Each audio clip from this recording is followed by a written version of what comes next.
పీఠాలు బ్రాహ్మణులకి ఏం చేసినాయి? ఎంతమంది బ్రాహ్మణులు పీఠాల వల్ల ఉద్ధరించబడ్డారు?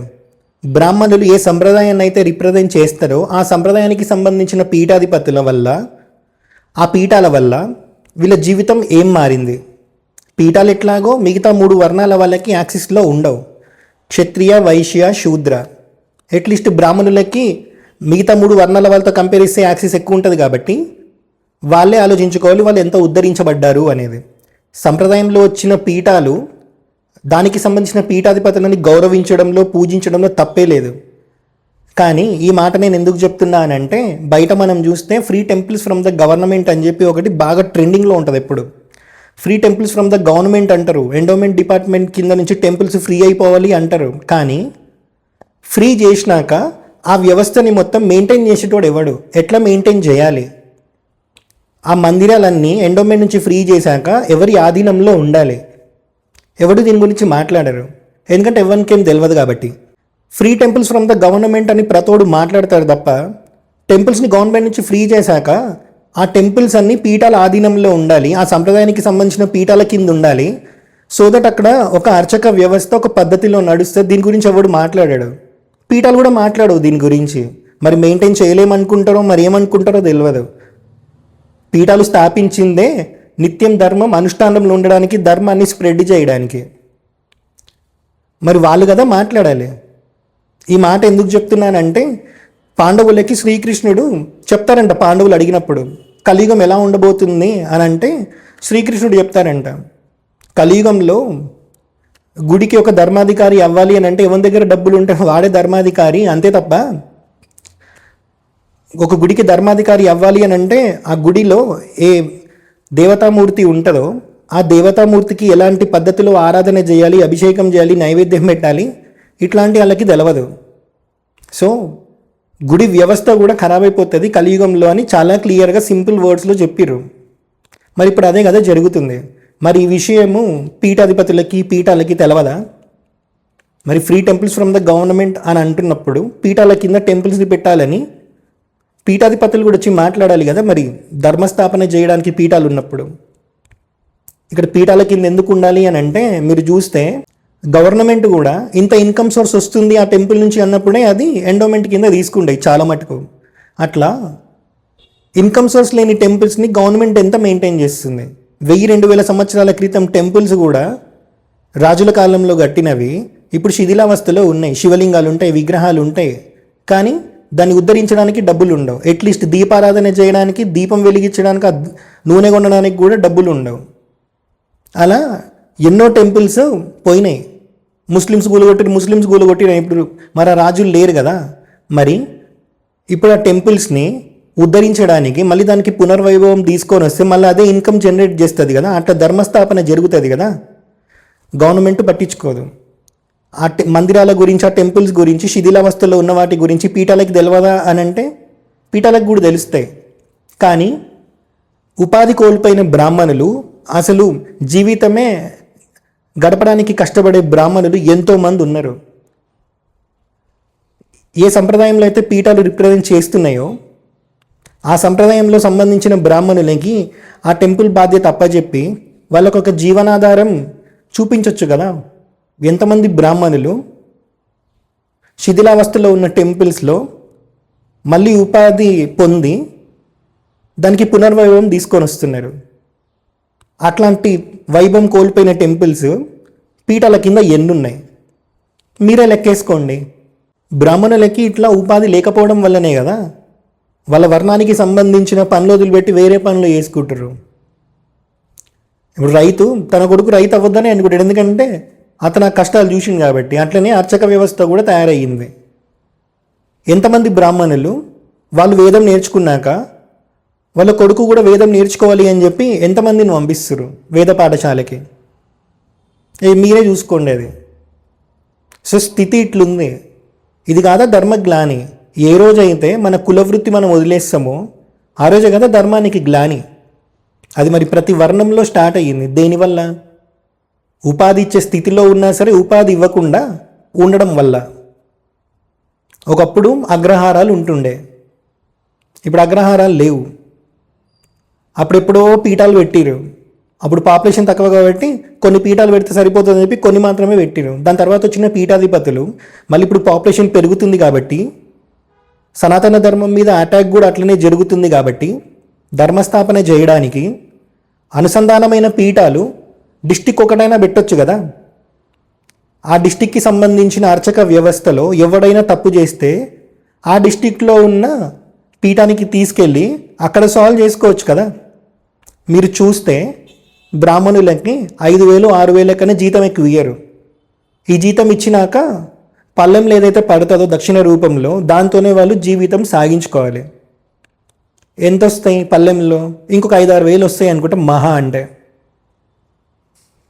అందుకే కదా గుడిలో అర్చకుడు బయట పోయి మళ్ళీ పూజలు పెళ్ళిళ్ళు వ్రతాలు ఇవి చేసుకోవాల్సి వస్తుంది. మరి ఇంకా గుడిలు అనేవి ఒక నాలెడ్జ్ ఇచ్చే సోర్సెస్ అయినప్పుడు, నాలెడ్జ్ ఇచ్చే అయ్యగారే ఉపాధి కోసం గుడిని ఎంచుకున్నప్పుడు, ఇంకా నాలెడ్జ్ ఇచ్చేటోడు అక్కడ ఉంటాడని చెప్పి జనాలు ఎందుకు అనుకుంటారు? గుడికి ఎందుకు పోతారు? అర్చకుడి పళ్ళెంలో డబ్బులు ఎందుకు వేస్తారు?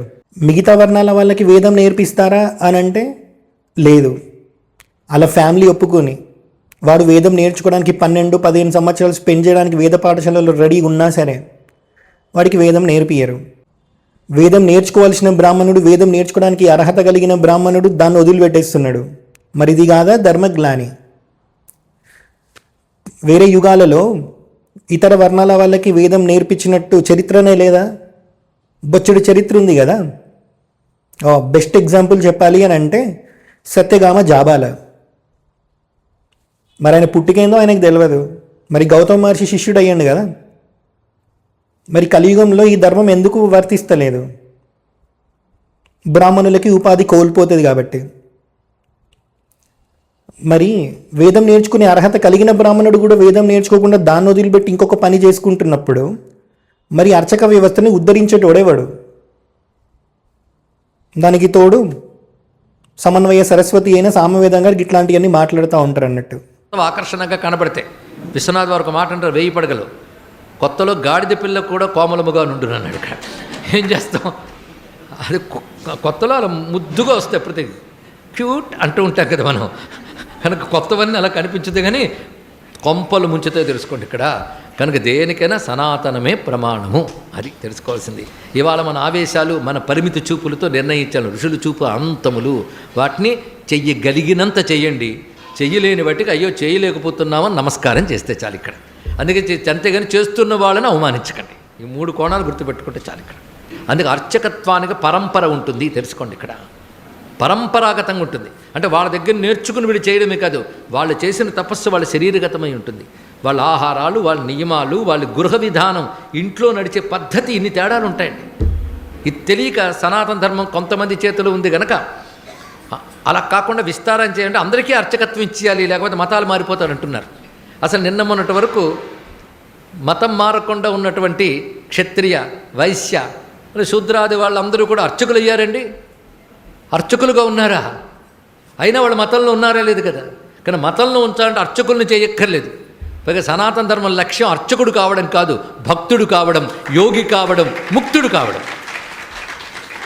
వాడు ఏ వర్ణంలో ఉన్నా వాడు దేవాలయానికి వస్తాడు, పూజ చేసుకుంటాడు. కానీ లోపలికి వెళ్ళి అర్చకత్వం చేస్తాను అంటాడా? అనకపోయినా ఈ వర్ణములు ఉన్నాయా లేవా? ఉన్నప్పుడు ఇంకా మిగిలిన వాళ్ళకి ఎవరికో అర్చకత్వం నేర్పేసి వాటి లేనిపోని విప్లవాలు తేవడం ఎందుకండి ఇక్కడ? వేరే వర్ణాల వాళ్ళకి నేర్చుకోవాల్సిన అవసరం లేదు, వాళ్ళ ధర్మం వాళ్ళు పాటిస్తే చాలు, అది ఇదని ఈయన చెప్తున్నారు అన్నట్టు. మరి పీఠాధిపతులు కూడా దిగ్విజయయాత్ర చేస్తున్నప్పుడు పెద్ద పెద్ద సిటీలకే వస్తారు, లేకపోతే ఎక్కడైనా ఊర్లో ఒక పాత గుడి ఉండి దానికి ఒక గొప్ప వైభవం ఉంటే అక్కడికి వస్తారు తప్ప గిరిజన ప్రాంతాలకి కానీ వైభవం లేకుండా ఏవైతే ఊర్లు ఉంటే అక్కడ కూడా ఆలయాలు ఉంటాయి కదా, మరి అక్కడికి మాత్రం బోరు దిగ్విజయయాత్రకి. మరి అక్కడ గుడిలో ఒక బ్రాహ్మణుడు ఎందుకు పనిచేశాడు చిన్న చిన్న ఊర్లలో? అందుకే ఊర్లలో రామాలయాల్లో కానీ శివాలయాల్లో కానీ ఇతర వర్ణాల వాళ్ళే పూజించుకుంటారు అన్నట్టు. ఎందుకంటే అక్కడ బ్రాహ్మణుడికి ఉపాధి రాదు. మరి అక్కడ వాళ్ళు ఆరాధించుకోవడానికి ఒక దేవత కావాలి కాబట్టి వాళ్ళే అక్కడ ప్రాణప్రతిష్ఠ ఇవన్నీ చేసుకొని ఆచరించుకుంటున్నారు. మరి దీని గురించి ఎవడు మాట్లాడతాడు? ఇట్లాంటి పరిస్థితి ఉందని కాబట్టే కదా జనాలు వాళ్ళ రూట్స్ నుంచి డిస్కనెక్ట్ అవ్వద్దనే కదా గ్రామీణ ప్రాంతాల్లో గిరిజన ప్రాంతాల్లో పీఠాధిపతులు పోరు. అక్కడ ఇన్కమ్ సోర్స్ రాదు కాబట్టి బ్రాహ్మణులు అక్కడ పనిచేయడానికి ఇష్టపడరు. అందుకే కదా చిన్నజీవన స్వామి లాంటి వాళ్ళు గిరిజనులకి పూజా విధానం ఇట్లాంటివన్నీ నేర్పిస్తుంటే సమన్వయ సరస్వతి అని చెప్పుకుంటున్న సామవేదం షణ్ముఖ శర్మ గారు అట్లా మాట్లాడడం ఎంతవరకు కరెక్ట్? మరి శిష్యులని తయారు చేసి గిరిజన ప్రాంతాల్లో అర్చక వ్యవస్థని పెంపొందించవచ్చు కదా వీళ్ళందరూ. అది చెయ్యరు. మళ్ళీ సనాతన ధర్మం మీద అటాక్ జరుగుతుంది, ఇతర మతాల వాళ్ళు సనాతన ధర్మాన్ని అదే పనిగా టార్గెట్ చేసి కన్వర్జన్స్ చేస్తున్నారు అని అంటే వాళ్ళు కన్వర్జన్స్ ఎక్కడ చేస్తారు? ఫస్ట్ పోయి చేసేది గిరిజన ప్రాంతాల్లో ఈజీ కన్వర్ట్ అవుతారు కాబట్టి. ఎందుకని అంటే అక్కడ గుడిలు ఉండవు. గుడిలున్న పూజ విధానం ఎవరికి తెలియదు. ఆ దేవుడెవరు, ఆయన చరిత్ర ఏంది ఎవరికి తెలియదు. మరి అట్లాంటప్పుడు కన్వర్జన్స్ అక్కడ ఈజీగా జరుగుతాయి కాబట్టి అక్కడ కూడా కదా మరి అర్చక వ్యవస్థ అనేది పటిష్టంగా ఉండాలి. నాలెడ్జ్ ఇచ్చే సోర్స్ అక్కడ కూడా ఉండాలి కదా, ఒక గుడి, ఆ గుడికి సంబంధించిన ఒక అర్చకుడు. అవన్నీ అక్కడ లేవు. మరి అట్లాంటప్పుడు కన్వర్జన్ జరగకుండా ఎందుకు ఉంటాయి? దీనికి కారణం ఎవరు? మనం అడ్వాంటేజ్ ఇస్తున్నాం కాబట్టి, మనం వాళ్ళని పట్టించుకోవట్లే కాబట్టి కన్వర్జన్ చేసే బ్యాచ్కి అవి టార్గెటెడ్ లాగా అయినాయి. పీఠాల దగ్గర డబ్బులు లేవా అంటే ఉన్నాయి. టెంపుల్స్ని పీఠాలు వాళ్ళ ఆధీనంలో తీసుకొని మెయింటైన్ చేయలేరా అంటే చేయగలుగుతారు. వాళ్ళ దగ్గర ఉన్న డబ్బులన్నీ దారబోసి ఆ టెంపుల్ని మళ్ళీ ఏమీ పునర్వైభవం వచ్చేటట్టు చేయాల్సిన అవసరం లేదు కదా. ఒక్కసారి ఆ సంప్రదాయానికి సంబంధించిన పీఠాధిపతులు అక్కడ కాలు పెడితే చాలు, ఈ గుడికి పీఠాధిపతి వారు వచ్చారు అని చెప్పి ఆ గౌరవంతో గుడికి ఆబ్వియస్గా జనాలు వస్తారు. ఉట్టిగానే వైభవం పెరుగుతుంది, అర్చక వ్యవస్థ నిలబడుతుంది, అర్చకుడికి అక్కడ ఉపాధి కలుగుతుంది.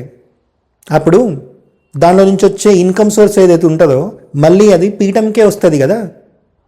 ఇదొక్క సర్కిలే కదా, మరి ఎందుకు చేయట్లేదు? అందుకే అంటుంది బ్రాహ్మణులకి పీఠాలు ఏం చేసినాయి. పీఠాలతో ఎవరైతే కనెక్షన్లో ఉంటారో అలాంటి బ్రాహ్మణులు బయట వాళ్ళ నెట్వర్క్ వాడుకొని